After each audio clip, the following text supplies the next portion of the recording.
महात्मा बुद्ध के बारे में कहते हैं कि जब उनको मोक्ष मिल गया, बुद्ध मानते थे कि जीते जी भी मोक्ष मिल सकता है। कहते हैं कि उनको मोक्ष मिल गया। और जब उनको मोक्ष मिल गया तो वो मुक्ति में जाके आनंद में रह सकते थे। पर उन्होंने कहा कि नहीं, इस समाज में, इस दुनिया में इतने लोग दुखी हैं, इतने लोग परेशान हैं। उनके अंदर बहुत करुणा थी। उनको लगता था कि जब तक दुनिया में एक भी व्यक्ति दुखी है, परेशान है, तब तक मैं अकेला मोक्ष लेकर क्या करूंगा। उन्होंने अपने मोक्ष को स्थगित कर दिया और कहा कि मैं लगातार प्रयास करूंगा कि मेरे साथ साथ सभी को मुक्ति मिले। और तब से बुद्धिज्म में कंसेप्ट आया कि जो व्यक्ति अपनी मुक्ति के लिए अर्ह है, एलिजिबल है, उसके बाद भी मुक्त नहीं होना चाहता, क्योंकि वो चाहता है कि मैं सबको मुक्त करके मुक्त होऊंगा, उसको बोधिसत्व कहते हैं। और इस समाज में यदि कोई सच्चा बोधिसत्व हुआ है तो वो डॉक्टर अंबेडकर हैं। इस बात को हमें ईमानदारी से मानना चाहिए। इतने बुरे अनुभवों से गुजरने के बाद इस व्यक्ति को गुस्सा क्यों नहीं आएगा? इस व्यक्ति के अंदर नफरत पैदा क्यों नहीं होती? ऐसा ही हुआ था 1848 में ज्योतिराव फूले के साथ। फूले अंग्रेजी माध्यम से पढ़े हुए व्यक्ति थे और जब पढ़ाई खत्म हुई उनकी 1847 में, 1848 में उनके एक मित्र ने, जो कि उच्च जाति का था, कहा कि मेरी शादी है तो मेरी शादी में आना। इनको भी लगा ठीक है, चलता हूं। उसी शादी में चले गए।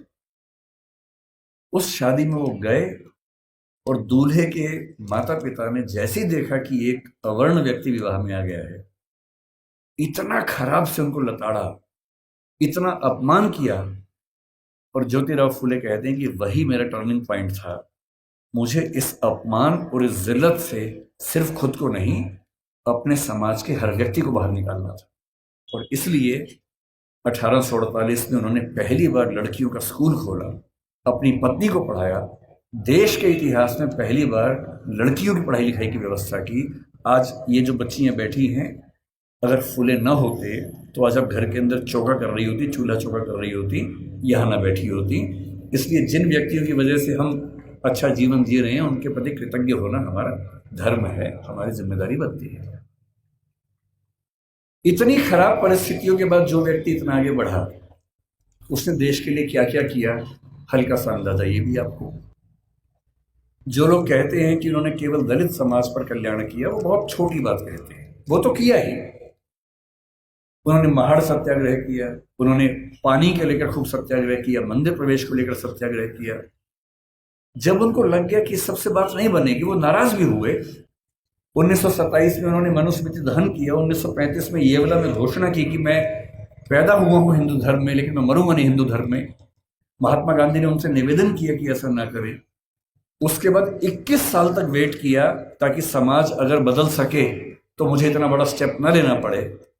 और 1956 में जब उनको लग गया कि मेरी मृत्यु नजदीक है और मैं अपने समुदाय को संशय में, दुविधा में न छोड़ के जाऊं, तो अपनी मृत्यु से केवल 1.5 महीना पहले 14 अक्टूबर के दिन उन्होंने बौद्ध धर्म को अपना लिया। ये तो एक पक्ष है उनके जीवन का, जो दलित समाज या अछूत समुदाय को मुख्य धारा में लाने के लिए उन्होंने किया।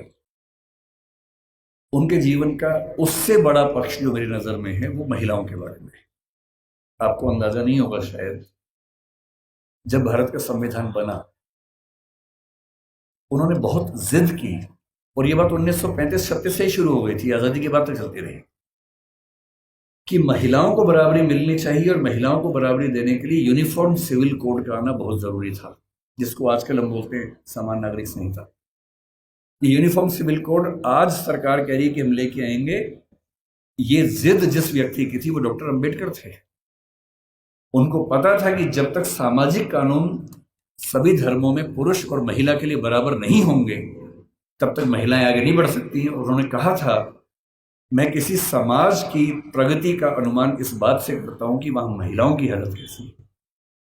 अगर महिलाएं पढ़ी लिखी नहीं है, वो घर के अंदर बंद है, तो समाज कैसे प्रगति करेगा? वो नेहरू जी से लड़ गए।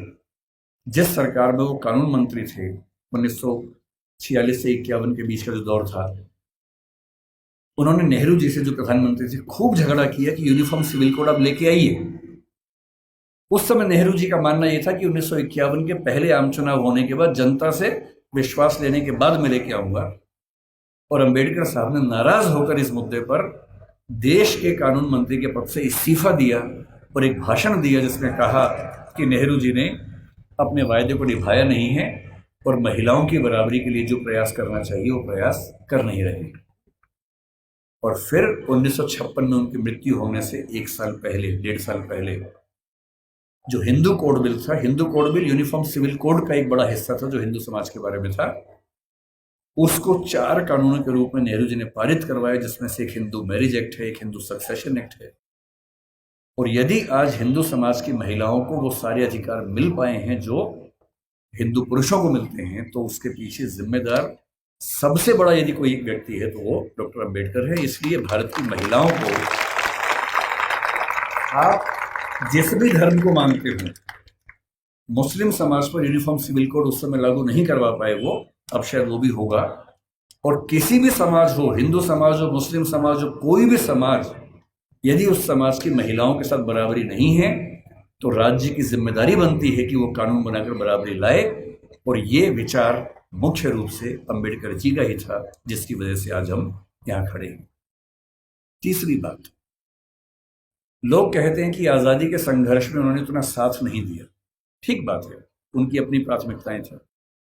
1942 से 46 तक जब स्वाधीनता संग्राम एकदम चरम स्तर पर था, वो वायसराय की काउंसिल में श्रम मंत्री थे या श्रम विभाग के प्रमुख थे। आज हम कहते हैं कि भारत में जो श्रम सुधार है, श्रम सुधार का मतलब किसी भी व्यक्ति को नौकरी पे रखेंगे तो कम से कम इतना वेतन देना ही होगा। न्यूनतम वेतन बोलते हैं, मिनिमम वेजेस बोलते हैं, प्रोविडेंट फंड बोलते हैं कि जब कोई व्यक्ति रिटायर हो तो उसको कितना पैसा मिलता है एक साथ। यदि कोई व्यक्ति 8 घंटे से ज़्यादा काम करता है उसको अतिरिक्त वेतन मिलना चाहिए, ओवर टाइम की पेमेंट मिलनी चाहिए। ये सारे श्रम सुधार जिस व्यक्ति ने किए हैं भारत में, वो डॉक्टर अंबेडकर हैं। इसलिए वो जिम्मेदारी केवल दलित समाज की नहीं है, देश की सारी महिलाओं की भी है, देश के सारे मजदूरों और नौकरी करने वालों की भी है। इन सब के प्रति, सब ठीक है ना, इन सब के प्रति डॉक्टर अंबेडकर की भूमिका ऐसी है कि हम उसको भूल नहीं सकते। अंतिम बात, आपकी स्थिति को देखते हुए जल्दी खत्म करते, उनसे हमें क्या सीखना चाहिए, क्या सीखें उनसे? उनसे हमें मुख्य रूप से 3-4 बातें सीखनी है। उन्होंने कहा कि मैंने जो कुछ सीखा है 3 व्यक्तियों से सीखा है। बुद्ध से सीखा, कबीर से सीखा और ज्योतिराव फुले से सीखा। सच बात है कि उन्होंने अपनी माँ भीमाबाई से भी बहुत कुछ सीखा, क्योंकि माँ ने ही सिखाया था कि भूल के भी झगड़ा मत करना, पढ़ना। और उनकी जिंदगी में एक टर्निंग पॉइंट ये भी था कि जब उनकी माँ की मृत्यु हो रही थी तो कोई वैद्य उनके घर तक नहीं आए, क्योंकि वो अछूत महिला थी, तो वैद्य उनके घर में कैसे आ सकता था। और तब उनको लगा कि मेरी माँ जिस रोग से मरी वो तो चलो एक दैहिक रोग था, पर ये समाज जिस मानसिक रोग से ग्रस्त है उसका इलाज जरूरी है। तो जीवन भर उन्होंने वो किया। अंबेडकर जी से आपको और हमें क्या सीखना चाहिए? मैं तो अपने हिस्से का सीखता हूं, आपको भी क्या सीखना चाहिए? देखिए, जो समाज का वंचित समुदाय है, जिसमें हम में से अधिकांश लोग आते हैं, आपको समानता की स्थिति में आना है। अंबेडकर जी एक बड़ा सुंदर संविधान देश का लिख के गए हैं। उस संविधान में एक हिस्सा मूल अधिकारों का है।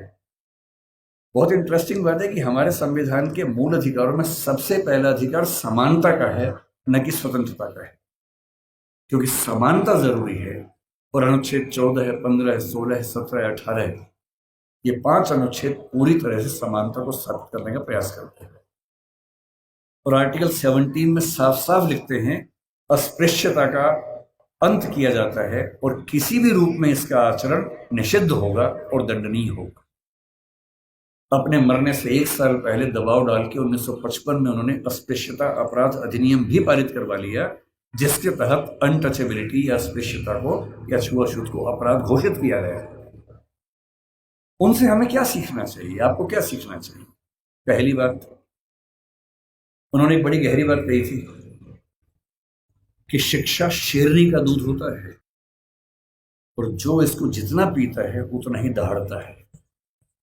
बिना शिक्षित हुए कुछ नहीं हो सकता।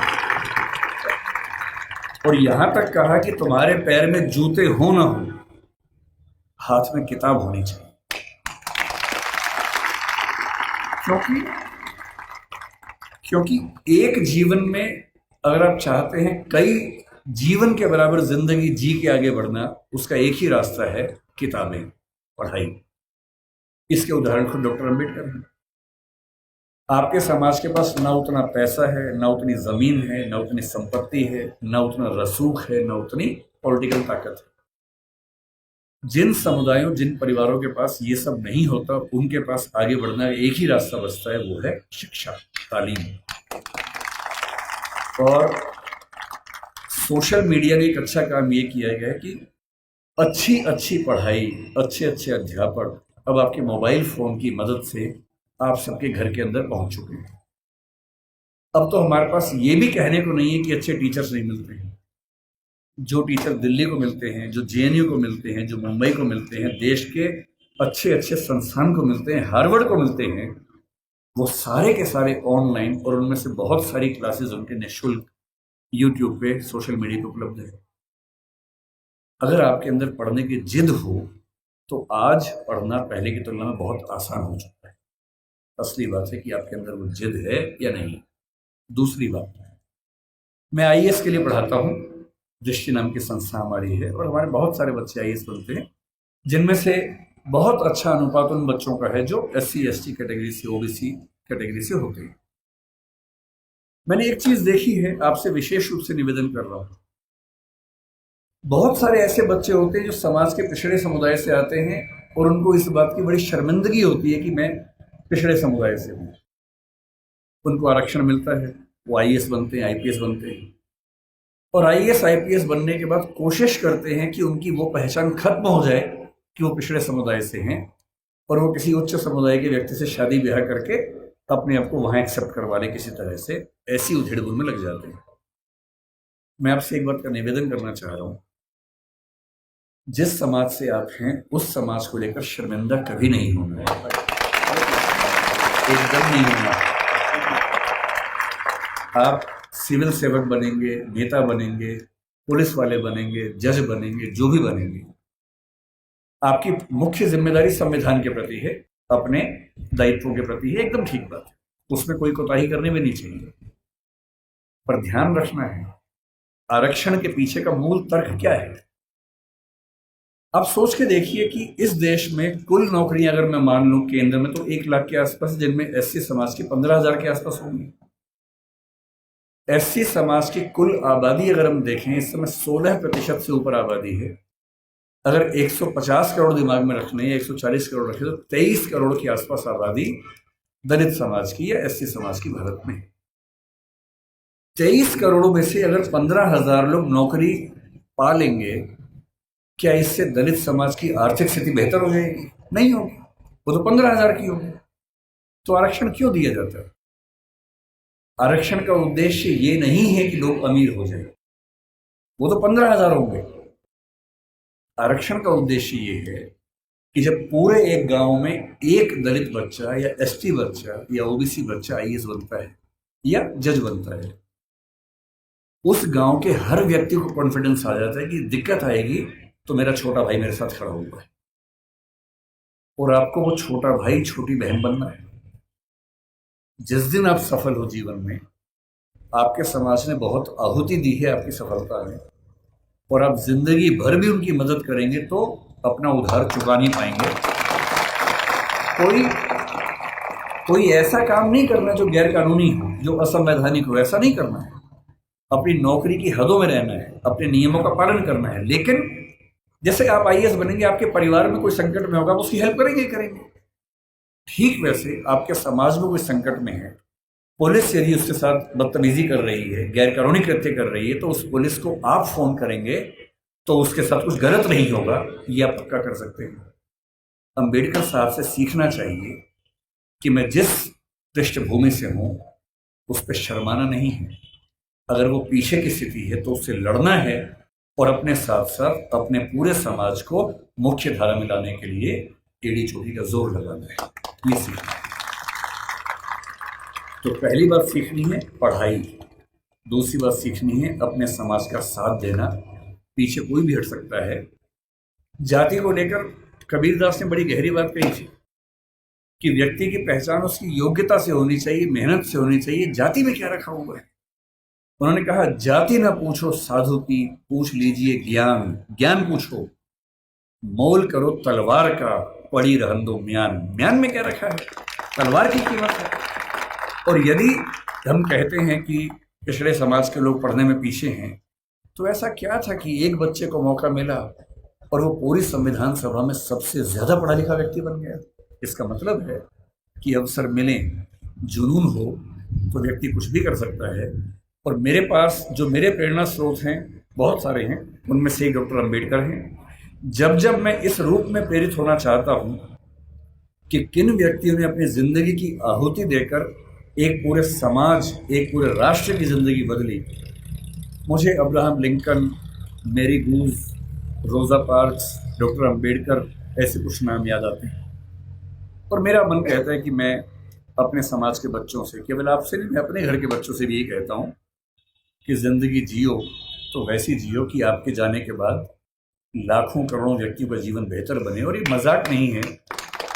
डॉक्टर अंबेडकर ने हमेशा कहा कि भाई नायक पूजा मत करना। जब लोग उनका जन्मदिन मनाते थे वो बुरा मानते थे कि यार तुम बिना बात के मुझे भगवान बना रहे हो, ऐसा मत करो।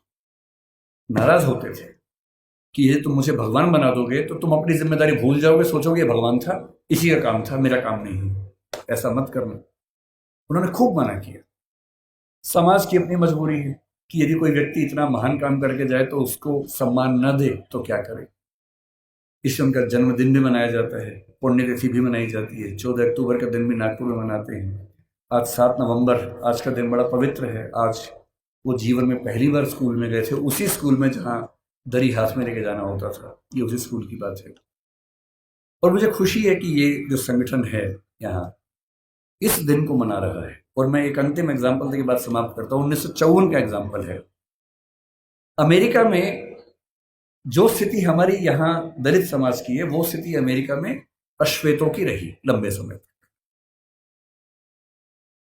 हुआ क्या कि जब अमेरिका आजाद हुआ तो अमेरिका के संविधान में समानता की बात लिखी गई। जब समानता की बात लिखी गई तो दास लोगों ने विरोध किया कि अगर समानता है तो हम दास कैसे हैं।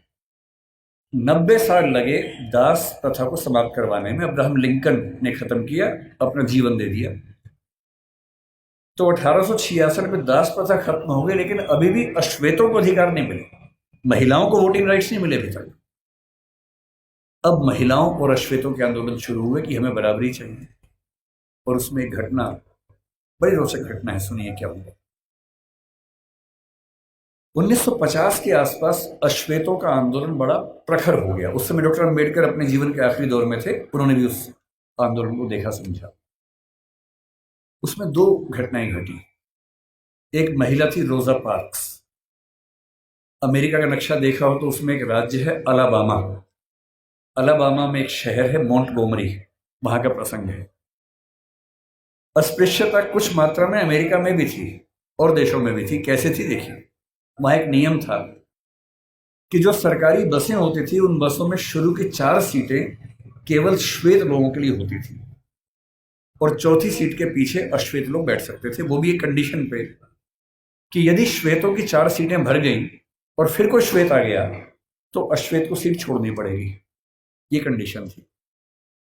तो लोग करते थे, बैठते थे, 4 सीट छोड़ते थे, कोई श्वेत आ गया उठते थे, छोड़नी पड़ती थी। उनको खराब लगता था।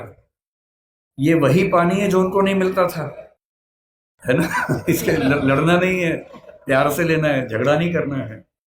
एक दिन उनके जैसा जी के देखो कि पानी नहीं मिला, एक दिन जी के देखो ताकि समझ में आए कि उनका जीवन कैसा था। खैर, एक महिला थी जिसका नाम था रोजा पार्क्स, करीब 40 साल की, बहुत ही सभ्य महिला थी, अश्वेत महिला थी। कई बार उठ चुकी थी बस से, बस में बैठती थी, उठा दिया जाता था। एक दिन उसको बहुत गुस्सा आ गया। वो बस में बैठी थी 5वीं सीट पे, पहली 4 पे श्वेत लोग बैठे, कुछ लोग और आ गए।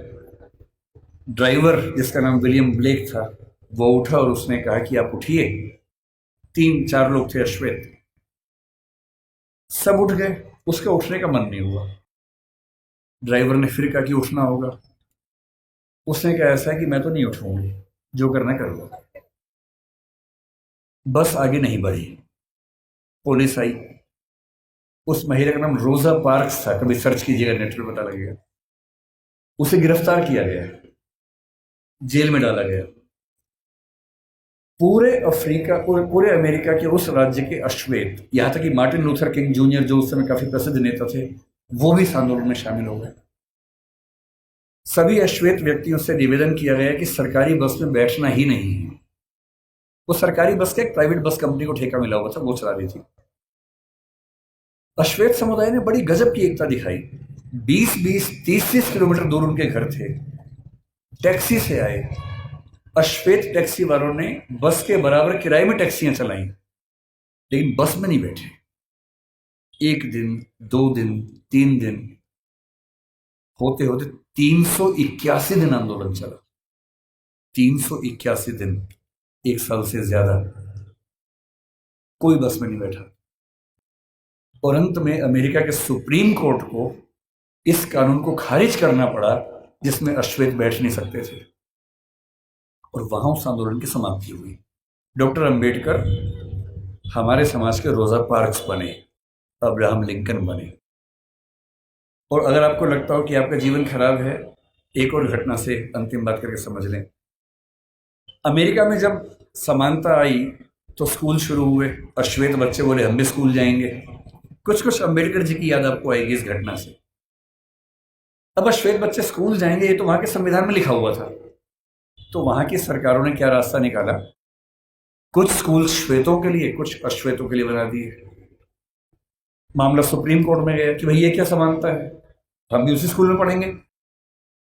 तो सुप्रीम कोर्ट ने फैसला दिया कि नहीं, समानता का मतलब सिर्फ इतना है कि आपको स्कूल मिलेगा, अच्छी गुणवत्ता का मिलेगा, लेकिन अगर अलग अलग स्कूल है तो इसमें कोई दिक्कत नहीं है। तो ये व्यवस्था ठीक है कि अश्वेतों का स्कूल अलग, श्वेतों का स्कूल अलग। अब ये बड़ी दिक्कत थी अश्वेतों को। आंदोलन चलता रहा, चलता रहा, चलता रहा। 1954 में जब आंदोलन चल रहा था ये वाला, सुप्रीम कोर्ट अमेरिका का, उसको भी लगा कि अब समय बदल रहा है, और अमेरिकी सुप्रीम कोर्ट ने एक नया फैसला दिया, ब्राउन का मामला कहते हैं, और उसमें उसने घोषणा की कि समानता का जो 14th अमेंडमेंट की समानता उनके यहाँ है, उसके तहत समानता का सही मतलब ये है कि जिस स्कूल में श्वेत बच्चे पढ़ेंगे, उसी स्कूल में, उसी क्लास में अश्वेत बच्चे भी पढ़ेंगे। ये 1954 में हुआ। अंबेडकर साहब 56 में गए, उनके सामने की बात है, 2 साल आखिरी थे उनके पास। अब जब ये हुआ तो अमेरिका में हंगामा हो गया। श्वेत समुदायों ने इतना हंगामा किया, अपने शहर तक बदल लिए ताकि एक ऐसे जगह जाके रहें जहां केवल श्वेत लोग रहते हैं, उनके स्कूल में केवल श्वेत लोग पढ़ें। अब अश्वेत बच्चे स्कूल में कैसे जाएंगे? तो हुआ कि जो बस जाती है स्कूल की श्वेत बच्चों की, उसमें अश्वेत बच्चे भी जाएंगे। और मैंने वो कहानियां पढ़ी हैं विस्तार में। जब पहली बार अश्वेत बच्चे श्वेत बच्चों के साथ स्कूल में गए, उस बस को घेर कर पुलिस की कम से कम 10 गाड़ियां आगे पीछे चल रही थी, क्योंकि किसी भी तरफ से हमला हो सकता था, गोलियां चल सकती थी, बच्चों की हत्या हो सकती थी। और बहुत भारी संख्या में पुलिस बस के साथ साथ स्कूल के अंदर, स्कूल के बाहर खड़ी होती थी। और अमेरिकी समाज को लगभग 70-80 साल लगे हैं। लेकिन अगर आप ध्यान से देखें, 1776 की आज़ादी जो दासों की आज़ादी नहीं थी, अश्वेतों की नहीं थी, महिलाओं की नहीं थी। 1866 में दासों की मुक्ति जो महिलाओं की नहीं थी, अश्वेतों की नहीं थी। 1950-55 के आसपास महिलाओं और अश्वेतों की मुक्ति। ठीक उस समय मार्टिन लूथर किंग जूनियर को 35 साल की उम्र में नोबेल पुरस्कार मिलना, और उसके लगभग 50-55 साल बाद बराक ओबामा का अमेरिका का राष्ट्रपति बनना। इतिहास ऐसे बदलता है। इतिहास में हर व्यक्ति को अपने हिस्से की भूमिका निभानी होती है। अंबेडकर जी ने अपने हिस्से की भूमिका निभा दी है, आपकी बाकी है। ठान लीजिए, इतना पढ़ना है। उस आदमी को सोचिए, वो उसने अपने जीवन में पहला रिसर्च एंथ्रोपोलॉजी में किया, अंबेडकर जी ने। एंथ्रोपोलॉजी के विद्वान, इकोनॉमिक्स में पीएचडी की, और वो व्यक्ति पॉलिटिकल साइंस और संविधान के एक्सपर्ट बना बाद में। जिस विषय में बात करेंगे उस विषय का एक्सपर्ट बना। अगर वो ऐसा कर सकते हैं तो आप क्यों नहीं कमर कर सकते। और मैं अंत में ये बात कह के समाप्त करूंगा, ठान लीजिए उन्हीं की बात, पैरों में जूते हो ना हो। तुम लोग ध्यान से समझो, पानी की बोतल मिले ना मिले, हाथ में किताब होनी चाहिए। और किताब सूरज से धूप बचाने के लिए नहीं होती है। आप बचा लो, कोई बात नहीं, किताब इसलिए नहीं चाहिए कि धूप से बचना है, किताब इसलिए चाहिए कि धूप जैसा तेज अपने अंदर पैदा हो। और एक बहुत प्रसिद्ध विचारक हुए सफदर हाशमी, उन्होंने मजदूर समाज के लिए एक बात कही थी जो मैं आपको कह रहा हूं। उन्होंने एक गीत लिखा कि शिक्षा से ही बदलाव हो पाएगा। वो कहते हैं, पढ़ना लिखना सीखो ओ मेहनत करने वालों, पढ़ना लिखना सीखो ओ मेहनत करने वालों, पढ़ना लिखना सीखो ओ भूख से मरने वालों, क ख ग घ को पहचानो, अलिफ को पढ़ना सीखो, अ आ ई को हथियार बनाकर लड़ना सीखो। जो लड़ाई आप लड़ रहे हैं उस लड़ाई में ना बंदूक चाहिए, ना तोप चाहिए, ना लाठी चाहिए, ना भाला चाहिए, डंडा नहीं चाहिए, किताब चाहिए, अक्षर चाहिए। और पढ़ना क्या है? हर चीज पढ़नी है। संविधान को घोट लेना है ताकि आपको पता रहे क्या अधिकार है। कानून को ठीक से पढ़ना है, सीआरपीसी आईपीसी को ठीक से पढ़ना है ताकि कोई आपके खिलाफ ज्यादती न कर सके। हर नागरिक को पता होना चाहिए कि मेरे क्या अधिकार हैं और मैं राज्य से क्या उम्मीद कर सकता हूं। साहित्य भी पढ़ना है और वो साहित्य देखना है जो साहित्य आम आदमी के पक्ष में है, वो साहित्य नहीं जो भव्य इमारतों के बारे में है। अदम गोंडवी जैसे साहित्यकार को पढ़ना है, कबीरदास को पढ़ना है जो समाज के आम व्यक्ति की जिंदगी को ठीक से समझता है, समझाता है। अदम गोंडवी ने आपके समाज के एक छोटे हिस्से के बारे में इतनी गहरी कविता लिखी, आइए महसूस करिए जिंदगी के ताप को, मैं चमारों की गली में ले चलूंगा आपको।